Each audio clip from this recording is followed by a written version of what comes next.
Hello guys, welcome back to the channel. One of the common problems that you are going to face with a Hummer H2 is that the Vortec engine, be it the 6.0 or the 6.2 liter, has a persistent leak from the header. That is a very common problem with these engines.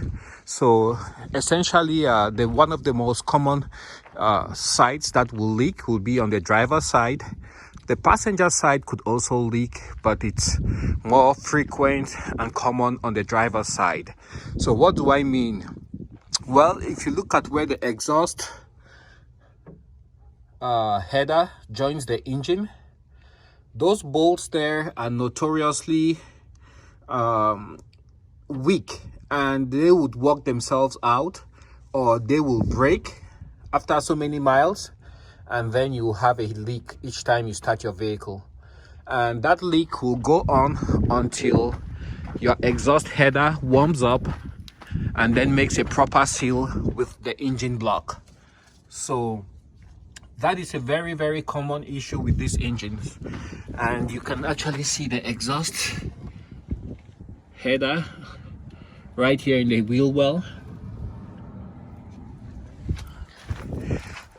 So when you have those leaks, they will manifest themselves with a ticking sound when you start the engine up, and then after the engine warms up, the ticking sound will go away.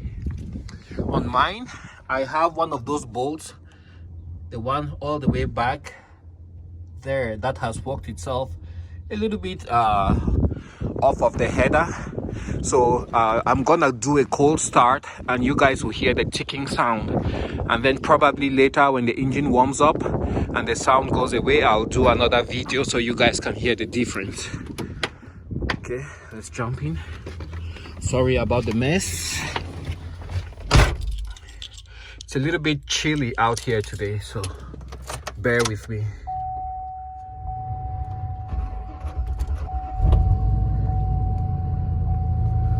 I'll jump out and then we can all hear the ticking sound.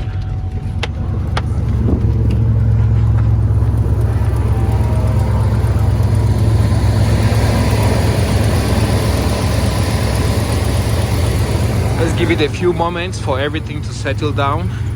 The engine is warming up rapidly right now, so it's running above 1,000. Just allow it a few moments. When it slows down, then you can hear the ticking.